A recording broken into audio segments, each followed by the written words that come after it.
It's so good to see you. Great to see you, Abby. Randy, you and I did a story together probably over a decade ago. I was doing a franchise called Your Stories. Do you remember this? And I do remember. Did a whole story, and you're like, I remember every time we met. I know. Well, you came into the studio. I remember the first time we met. It was for Tennessee Achieves. Probably. And you were coming in talking about the mentor program. So it's a pleasure to see you. Great to see you as well. We've known each other a long time. And you are truly involved in everything in this community at this point, I would say. And back then, it was before the baseball team, it was before the run for governor, it was before UT. You were not doing all of those things yet. So, boy, did I not know at that time that you were going to make your mark in a big way. Well, my wife complains about that a lot, that I am involved in maybe way too many things, and it wasn't intentional. It just turns out that if you decide you want to create a baseball stadium downtown, you get involved in a lot of things. If you try to create a program to send kids to college, you're out recruiting mentors and getting involved to help support Tennessee Achieves. And it turns out UT is kind of involved in a lot of things too. Mm-hmm. So just by serendipity, I ended up in more things than I ever intended to be involved in. I think it is really cool when I'm reading about you and all the things that are out there, that you're the first person in your family to graduate college. And now you are such a huge player on the education front in Tennessee. I mean, it goes beyond UT, although that's huge. It's also Tennessee Achieves that's gone across the state. You've been involved in Tennessee Promise. You worked in the Haslam cabinet in the education forum. So how does that feel to you, to just be making an impact in a big way on something that you might have not even done? Yeah, no, it feels great. One of my things that I'm most proud of is being able to work with a lot of great people that have helped create the Tennessee Achieves organization and Tennessee Promise with the support of the Governor Haslam, and be able to send more kids to be able to go to college like I was able to do. And I think it takes maybe a first generation student to appreciate how valuable it is. If you've gone, but your parents went, your siblings went, your grandparents went, maybe you just think that's the norm, and you don't really appreciate how life-changing a college education can be. For me, it was a life-changing opportunity in so many ways, not just the people I learned, but the things I learned, but the people I got to know. And the great thing about a University of Tennessee degree and experiences, it doesn't stop when you graduate. It's just the beginning. And I think my experiences and my benefits from being a University of Tennessee grad has been greatest after I graduated. The 3 years that I was there was great, but the extended family that you have, being part of the UT family, is probably the most important part. You graduated early. Yeah. 3 years, you said. Yeah. So and then you started at age 16 and graduated at 19. That's pretty I always tell people it wasn't because I was smart, it was because I was cheap. It just turns out that it's cheaper to graduate early, and I had to pay my own way through. Did you really? Yeah. And then that was interesting because your dad kind of thought maybe you shouldn't go into higher education, you should just get into some kind of... My dad had a company, and I always felt like I was blessed. You know, at 8 years old, I got a job making $1 an hour on the factory floor, and you know, at 8 years old, if you make $200 in the summer, you're the richest kid on the block. Mm-hmm. So that was great. And I paid my way through college by running injection molding machines at his factory. My dad said, you know, I don't know why you need to go to college because I can give you a job now. But it's something my friends were doing. My mom encouraged me, and I always valued just the experience of education. So I wanted to go. But Dad said, well, if you want to go, I'm not going to give you money to go, but I'll give you a job so you can pay your way through. And I thought, wow, what a lucky kid I am. I actually, of all the kids that I know, I can actually get a job and pay my own way through. So I felt like it was a great opportunity. But at the same time, when you're paying your own way through, you do discover that it's a lot cheaper. To graduate early, I still remember when I first signed up on that first orientation, and the lady says, well, you had to take 14 hours. We were in the quarter system. You had to take 14 hours per quarter to be a minimum full-time student. And you can take a maximum of 22. And at that time, it was only $176 a quarter. And I said, you mean I can get 22 hours for the same price? Well, give me 22 hours. So just trying to get a bargain. Turns out you graduate early. That's great. I love that. Then you went out and you were like, I'm gonna start a company. You started a company. You did it. It was very profitable, very successful. It still is. Radio Systems. Yeah, that's a much more simplified, embellished story. I went to work for my dad for 4 years until I realized what most young men realize at some point, that my dad wasn't very smart and he was underpaying me. So I started my own business. 6 months later, it failed. It's great to get a failure out of the way early. And I also realized that you knew that was a joke. That I realized after 6 months that my dad was a lot smarter than I gave him credit for. Being an entrepreneur running a business is hard. Yeah. But I was too proud to go back, started a second business, which was very unglamorous. Worked for 6 years selling electric fencing supplies out of the back of a Dodge Maxi van with no air and no radio. Had no radio because I wanted to make sure that I could listen to my customers. And if you listen to your customers long enough, they'll tell you what you want to hear. And a much longer story, but they started asking me for this product called the Invisible Fence. The company wouldn't sell to me, so I made my own. And after 5 years of 3 hours worth of sleep and not knowing you're going to make it to the next month, by 1996 we turned the corner, and it's been successful ever since. But so it wasn't just an overnight success. Sorry, I didn't mean to simplify it in that way. Well, I just wouldn't want to say it took a lot of hard work. Yeah, so I talk to a lot of young entrepreneurs, and I think sometimes they see people that are successful and just think it was easy. You just had a big idea, and that's all it took. And it's good for them to hear that people that are successful, and every person that I've ever met that was successful had a good failure along the way. Yeah. And you always learn more from your failures than you do from your successes. So you just want to make sure that nobody listening out there thinks that it's going to be, being an entrepreneur, starting a business is very rewarding, but it's not going to be easy. And the key to success is persistence. Are you still involved in radio systems? A little bit. I sold the company in the summer of 2020, in July of 2020, and I retained 1%, and I'm still on the board. So I still show up for the board meetings. Nobody really has to listen to me anymore, which is different. But and it's their company, but I'm still involved and still care very much about the products, the mission, and the people that work there. It's really allowed you to free up your time for other things. I mean, you've done a lot of things since you started Radio Systems. Are you grateful for that? The time that you were able to start this company, work really hard, and then be done with it. Yeah, so for me it was a transition. There was a time maybe in the around 2010, early 2000 teens, that I realized that every year you're focused on your sales numbers and winning market share and all these things. It's more of a game.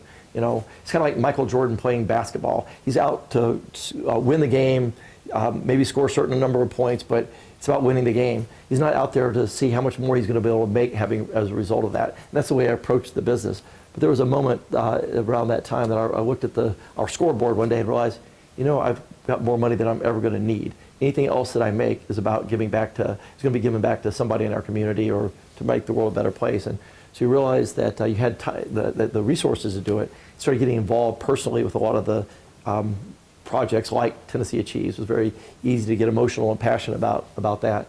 And I also got the opportunity in 2013 to work for Governor Haslam. That was a transformational year. He asked me to come to work for him. I said, I don't need a job, but I'll work for you for a year for free. And I learned in that year that no matter how hard how hard you work, how successful you are in nonprofits or in business, you can do a lot of good in the world in those two areas, but it doesn't compare to the kind of transformation you can do in public service. So I became committed to public service and finding ways to make a bigger difference through public service. And I also learned in that year, I stepped away from my company for a year and empowered my top leaders to run the company, and the company did better without me than it did with me. So I was blessed to have a great team of people that could continue to build the company even when I wasn't there. And officially in 2015, when I became commissioner of ECD, I stepped down from being the CEO and just became the chairman of the board. And so for the last 5 years of the company, I was either commissioner of ECD, applying for a job, which I didn't get, or running the University of Tennessee. Applying really hard for a job that you I did, but I learned a lot. Let's talk about that. Oh, okay, I was hoping we wouldn't, but okay, that would be fine. I think a lot of people thought you were a shoo-in for that job. Yeah. And it didn't turn out the way you had hoped. But how do you reflect on that now? Is that a weird, strange blessing in your life? I would have always regretted it if I hadn't tried. And for me, it was always about the mission. I might remember my campaign manager used to complain when at the first couple months in the campaign, I'd say, I don't really want the job, I just want to complete the mission. Completing our Drive to 55, completing our rural task force, helping our rural communities. And I cared passionately about those things, and I just want to get those things done. So I didn't get the job afterwards. I thought, well, let's just find another way to do that. And fortunately, I got asked to be the president of the University of Tennessee, and the things that I care most about, I can do in this role. And of course, I may have been able to come up with a cheaper way of getting the same education, but I got a great education in campaigning in so many ways. So maybe you could call this rationalization, but one of the things I think that's really important as the president of the University of Tennessee, we're the land-grant university. We're here to serve the people of Tennessee. And I always wonder how presidents of universities that are charged with serving the people of the state do their job if they don't know the people of the state. And for 2 years, and actually 2 years prior to that as commissioner of ECD, I'm in every county talking to people, talking to businesses, mayors, chambers, people that are working on addiction, of all the different challenges in each county. And so now, as the president of the University of Tennessee, with this great resource that we have to make an impact in the lives of people of Tennessee, I've got a good knowledge of what the people of Tennessee need. So I think it was probably one of the best things I could have done to prepare myself for this job. Would you change it? I mean, would you rather be governor than the president of Tennessee? Couldn't say. I ultimately just say this. I love being the president of the University of Tennessee.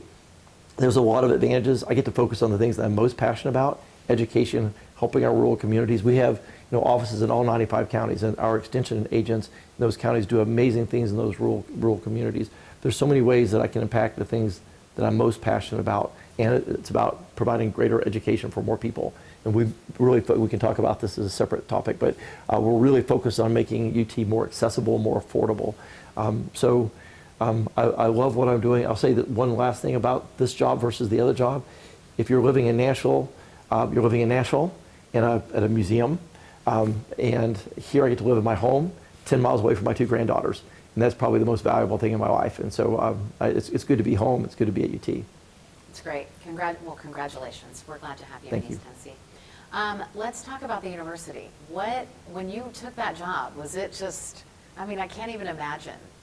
You have experience on the education front, on the business front, but never at an institution like UT. What was that like?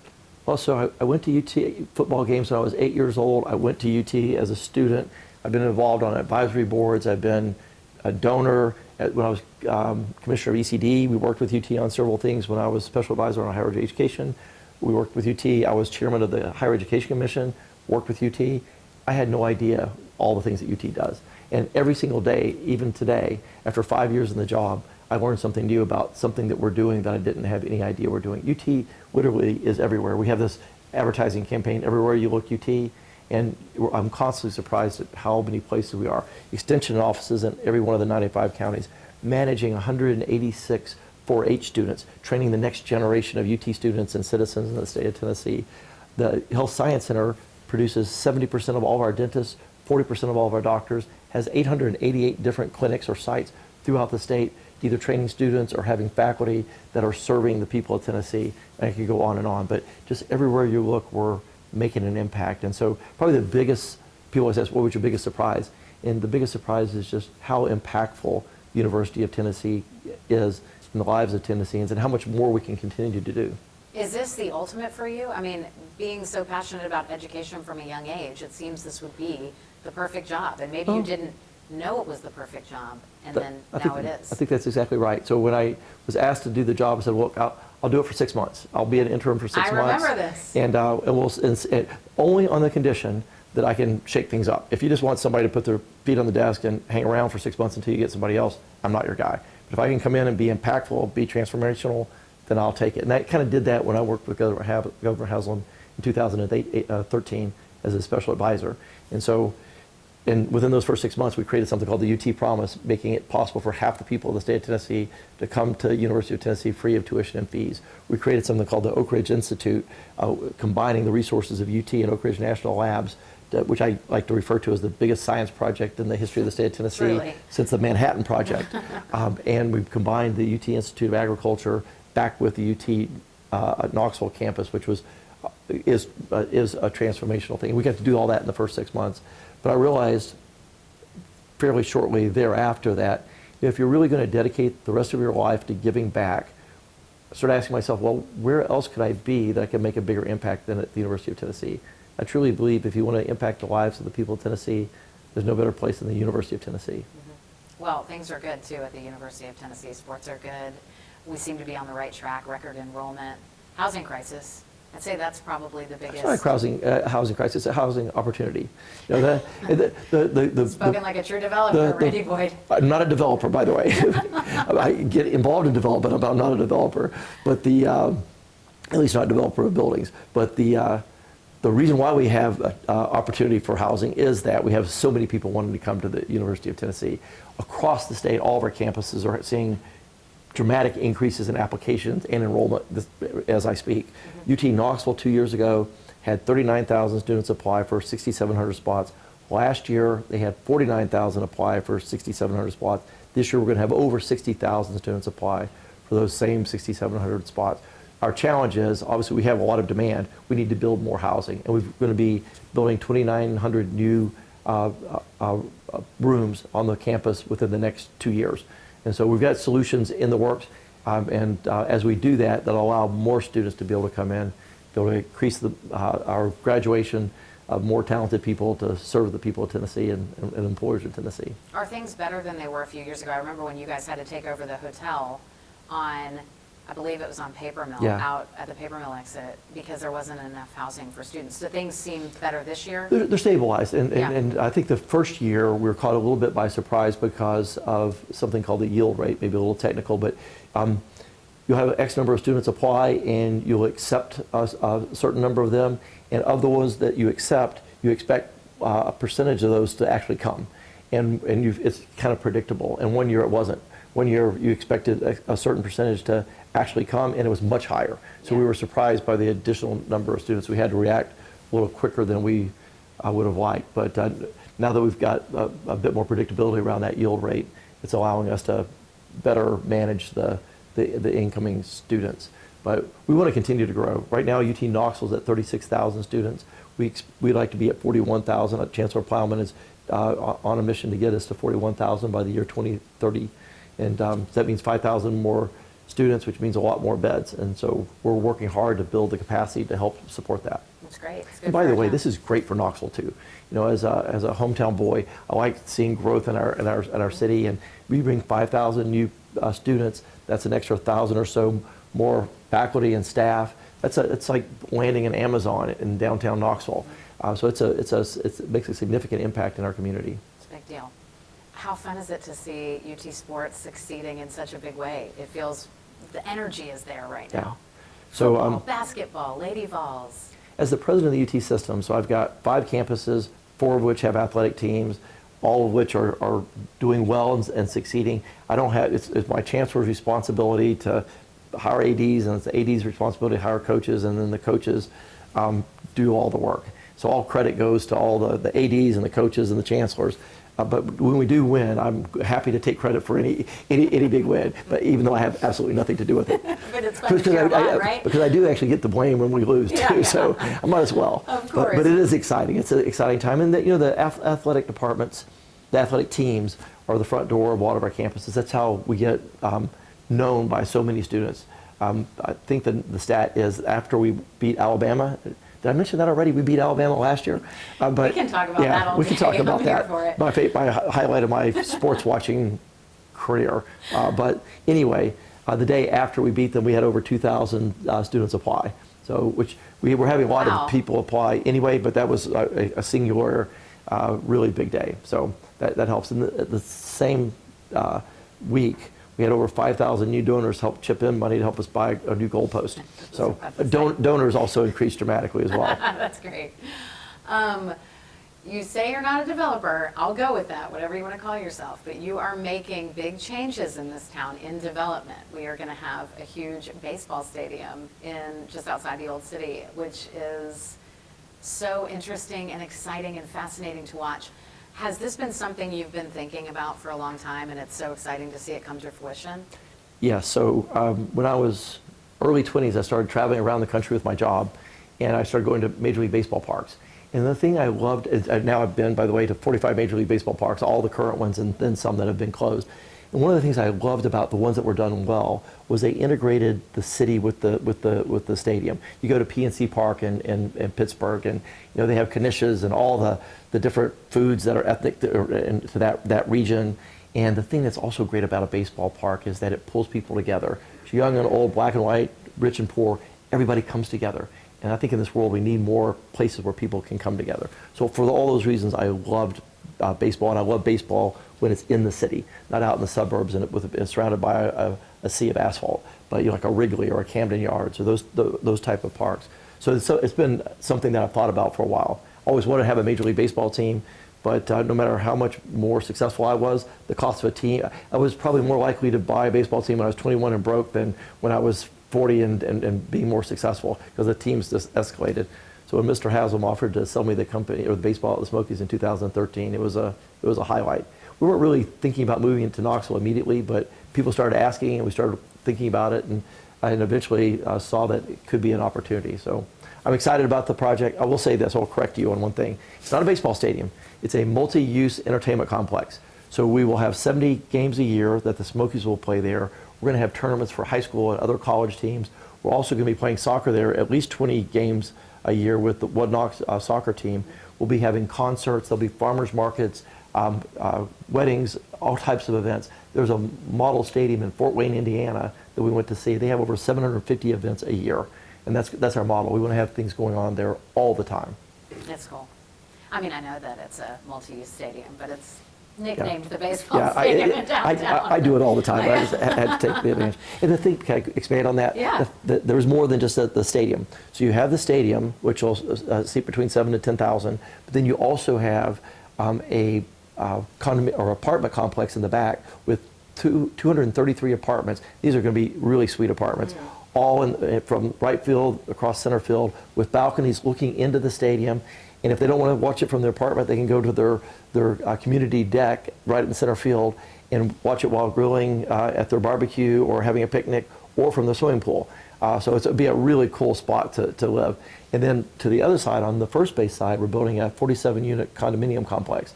And it's a 9-story condominium complex. Cool thing about that, in addition to the views, it's all on the west side of the stadium, so it blocks the sun. So everybody will always be in the shade because of that building. And then lastly, the city attached to this is building a new public square. So it'll be 50% bigger than Market Square. It's going to be half AstroTurf, half pavement. It'll have a stage. So it'll be another big place for the community to meet and have ice skating rinks or all the other kind of things, or farmers markets, all the other kind of things that we like to do. So it's not just a stadium, but 4 big projects all coming together all at the same time. And to think it was Knoxville Salvage just a few years ago. I mean, this is like a huge vision that I guess you've been working so hard for this, and you've had to fight for it probably in a lot of ways. But to see that it's actually, yeah, we've been there for it. But to see it actually start, I mean, how does that feel to go over there now and see the beginnings of it? Well, for a year, they were just pushing dirt around. I was teasing them. They'd push a pile of dirt from this side to that side. And they were doing that like every week. But what they were doing was doing all the infrastructure and all the pipes. It turns out all the major water and electrical for the city of Knoxville run right under that site. So that was a huge amount of work. But now it's like 4 or 5 cranes. I always go to Nashville and see all their cranes, and I'm jealous. Now we got 4 or 5 cranes on our side alone, and they're constantly, there's things happening on all 4 projects all at the same time. Pretty exciting to see. You own, I believe, 5 baseball teams, is it? Yes. What has that been like too? I mean, that was kind of a new adventure for you as well. Yeah.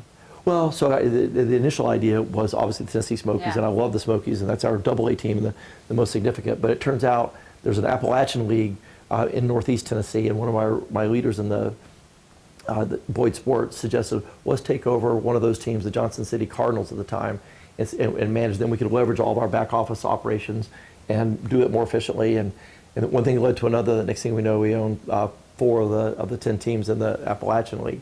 And it's exciting. It's baseball at its purest, at its most fun. You know, it's now college athletes playing about 40 games a year, but attendance is great, and you're right up close and personal with the fans. And the players are literally playing for free because they're college students.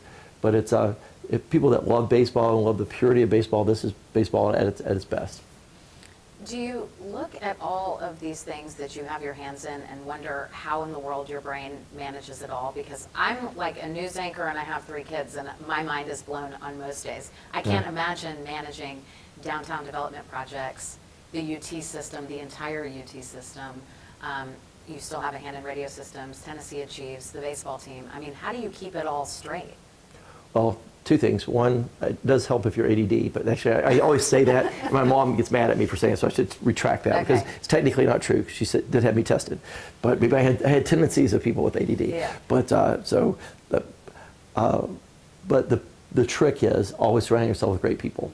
You know, I used the example of radio systems earlier. I had a great team. I stepped away and they did fine. You know, with Boyd Sports and the baseball stadium, we got a great gentleman named Doug Kirchhoffer as our president. I can help or not help, but he's going to get it done. And so I've got some great leaders there at UT. That's my full-time job. You know, it's 70, 80 hours a week, and that's where I'm focusing most of my time. But even there, I've got great leaders at each campuses. Our chancellors are fantastic. I've got a great executive leadership team. So I found that the trick to getting a lot of things done is just surround yourself with great people. And I've been fortunate to do that. I'll take credit for one thing, is hiring great people. Yeah. Now, I may not always get it right the first time, but if I make a mistake, I'll correct it. It's a talent. You get a good read on people. You know who's going to have the ability to lead your teams. I mean, that's a talent in and of itself, wouldn't you say? Absolutely. I usually quote Governor Haslam a lot. I think he may have borrowed this from somebody else, but he says, leadership matters, and finding the right leader is so critical. Do you still talk to him? All the time. Not all the time, maybe once a week. But I would imagine you guys have a lot of things to talk about on a daily basis. Yeah, we'll get together as we did maybe last week, just on a spur of the moment. Hey, I'm free for lunch. Are you free? Yeah. And we didn't have an agenda, but before we were over with, we're both penciling down. So we have so many things in common, from sports to philanthropy and helping on education. His foundation is focused on a lot of things that our foundation is focused on. So our two executive directors talk all the time, and we try to do things together where we can. I'd love to hear a conversation between the two of you. I cannot imagine. Probably a lot more scattered than you might imagine, but I think it's good. No, I think I have great respect for him. When I list mentors in my life, my Boy Scout master, my dad, Bill Haslam. If it was Bill Haslam that helped transform my life and show me that if you want to make a difference in the world, public service is the place to do it. Yeah, well, it seems you've done that.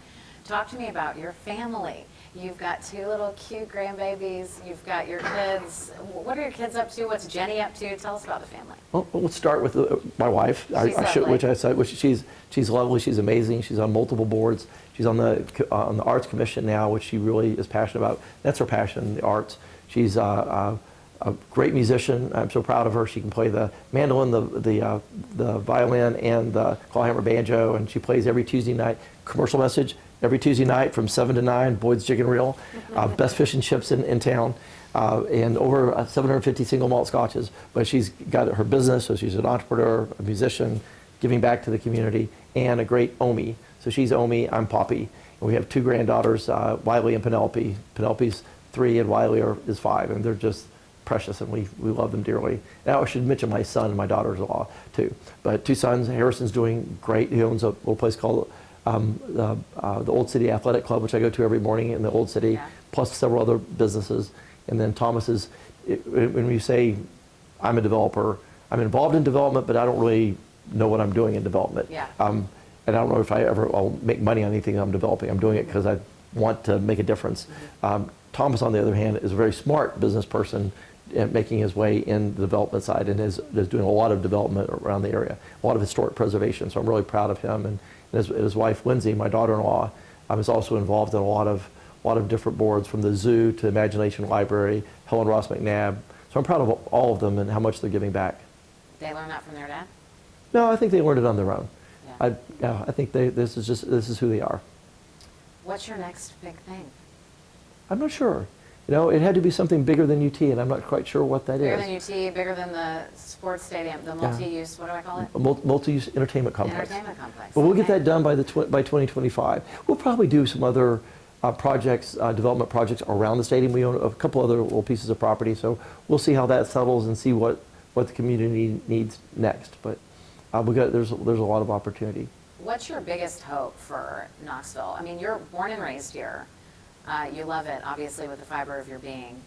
What is your ultimate goal? Like, when you are at the end of your road, what do you hope people will get out of this community that you contributed?